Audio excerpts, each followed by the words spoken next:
Hi. It's number 37, 38 of 365. And this one's called Being Accepted or Accepting Yourself? Question mark. I start in 5. Good morning, good afternoon, and good night. I hope that you're doing well, and I hope that wherever you are is doing good for you. My name is Paul Carpenter, and this is number, I think, 37 of 365. It might be 38 of 365. And this one's called Being Accepted or Accepting Yourself? Question mark. So, hey, how are you? So, just recently, I had the joy of getting to go to this art showing, and there's like a bunch of little people, artists, and they had their stuff on walls, and I was asked to go, and it was cool, and there I got to do this interview, and I just got to watch it. It was on Instagram. I posted it on Facebook and on my fan page, and so I was like, yo, hey. While I was at this event, I had all of my art up, and there was this very cool kind of, all of the artists kind of came by and looked at my stuff and were like, yo, I really like your style, and you've got this like really thing going on, and I felt very accepted, I was like, oh, I feel like people like my art, and that's a weird feeling, right? And yet at the same time, I was like, is it really that they like your art, or is it that you just like your art and that you like yourself? And so is it really that you're being accepted, or is it you're coming into an exception, like you're accepting yourself? And therefore, by accepting who you really are and what you really feel and how you feel about who you are, it rolls over into everything else. Do you know what I mean? And so it's like, it's just like this very cool feeling to know yourself on some level, on some, even if you don't really understand it, right? Because like I don't understand the art. I don't understand these eyes. I don't know why I'm doing it. It's an obsession. Like I'll show you, watch.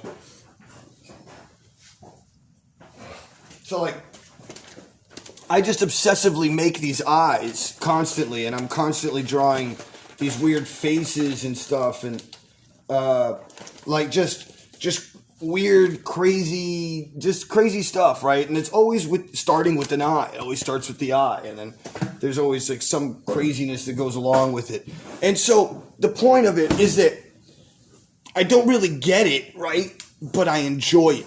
I personally enjoy making these eyes. I enjoy making the art of it for some reason, whatever goes into it. And there's this other part of it where it's like, oh, I want to know how to make it better. How do I do the can at a certain angle that's going to make a certain thing, And so there's all this want to make it better. And so I think that's the idea, right? That you find something that you obsess about, that you really like already, and it doesn't really matter what other people think about what you're doing. You just don't care. And it's not that you don't care. It's just that you're so overwhelmed by this story that's being created in front of you that you're not really thinking about all of the other stuff that's happening. And I say that all because, not because of like my story. I'm talking about like everybody's story. Everybody's story is this way. You have this thing where so much is going on and all these things are happening, and yet you're not really thinking about it because you're so involved in your thing, whatever that thing is. I hope this makes sense. And so the idea for me is to always be finding that part of yourself finding that acceptance of yourself, whatever that thing is in that moment, whatever, right? So in this interview that I did, my friend, we were talking about manifestation, and his name's Count 9G, GE, 9G, like that's how you spell it, but 9 and then GE, and it's count. But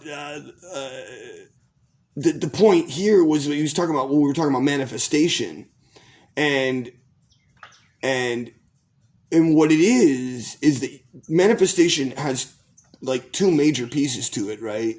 It's the moment of the God painting, with Michelangelo, or is that Da Vinci?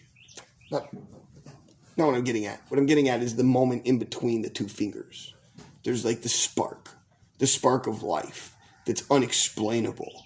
That's something that's neither here nor there, sort of kind of like the God particle, this idea that is just so expansive and so like, wow, and you can't really get it. And yet, as an artist, you live in it. On some level, that's the idea, right? Like I was trying to explain, like when you buy an artist's work, you're not buying the work of art. You're trying to buy a piece of the artist, a piece of their essence. And that's why maybe that one piece speaks to you more than another. That's not the issue, right? The thing is that you're trying to have a connection to that thing, a way of being able to look at the art for a long piece of time because for some reason that art speaks to you. And that art can speak to you in many different ways over your life. And that's the same as what I'm trying to talk about in this process of accepting yourself. You can accept yourself so many times in your life in so many ways. I like to say that we're like little crystals, each one of us, right? And that we're like the crystal that's inside of a radio, because that's how radio works. I don't know if you know that. And when you tune the radio, right, you can get like a classical station or the country version of you or the rock and roll version or the rapper version or whatever version, as long as you tune that crystal to whatever you want it to be. And that in some way is accepting yourself in that moment of your life because of the internal and outer dialogues that are coming at you. And so you've tuned yourself to this thing, to this frequency of yourself. And you learn about yourself. You learn about who you are, where you are in that place in your time, in your life, in your moments, whatever's going on. And there should be no judgment to it whatsoever because you're just living life. You're just living life. And it's a beautiful thing to live. And it's even, in my opinion, even more beautiful when you live it honestly in some kind of raw form. And I've been talking about this a lot lately. The past marketing experience was what was called a bravado campaign. Like the Catch Me Outside girl, like, yo, what's up? I'll get you. What? You want to come outside? I'll get you. Like, catch me outside, the Chris Angel, kind of idea. Super in your face. And I think what's coming now is a very raw approach. Like Alicia Keys is the best example for that, where she was like on America's Got Talent or something, and she's like, I'm not wearing makeup. And they were like, what? Yeah, not wearing makeup. Just gonna go natural. You don't like it? Go fuck yourself. And it's just like, like that's raw. And I think that that's the new way to be in the future, is just be honest and raw with your emotions, with who you are, with how you feel. Don't hold back because you think somebody is going to say something. They're going to say something no matter what. So you could be the nicest guy in the world, bro. You could do the nicest stuff in the world. There's going to be one person who's like digging to find that one little piece of nastiness that you did at one point, and they're going to bring it up to the forefront. Look at what this guy did. God, he's horrible. So it doesn't matter what you do. Doesn't. Someone's going to get pissed off. Sorry, it's just the way it works. So, if that's the case, just be beautiful. Just be good. And just, keep moving forward with your coffee. I just posted this last thing. This is the last thing I'll add for you today is this Bill Murray was in an interview for a movie that he came out with, I think last year. It was about if art didn't exist or something like that. And in the interview, they said, is there ever a moment in your life where art affected you? And he's like, yeah, man, this is one time where I went on stage and I sucked really bad. I think it was like the second time I went on stage. And I just walked down the streets depressed. And I kept walking and kept walking. I went down this one direction and finally went down another direction. I ended up at a museum of art. Because I see this woman in this painting in this field. And there's a sunrise behind her. And he says, that was the moment where I was like, I've always loved the painting, but I saw it. And for some reason at that moment, it was like, yo, man, we all have another day. We all get another chance. And no matter what, we all get redemption at the end of the game. We all go back home. We all go back to source. We all go back to the thing that we came from, wherever that thing is. Because that's just the way things work. It's always a revolving circle. And with that, my friends, please go out into the world and do something nice for somebody else. And if you can't, do something nice for yourself. It does start with you. And number 2, please don't get caught up in all the crazy stuff that's going on. There's way too much crazy stuff going on in this world right now. And number 3, please like, share, subscribe. Send this out to somebody who likes to see it. I have a Patreon. It's at Mentally Hip. A free gift, giving away free gifts on my website. It's 100 language I love you pendant that says I love you when you put light through it. And it's cool. Whatever.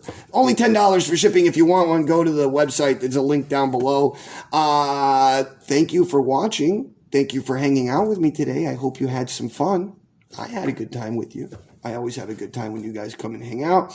And I do want to say thank you. Thank you from the bottom of my heart. I really mean it. And I love you all so much. I will see you all on the other side.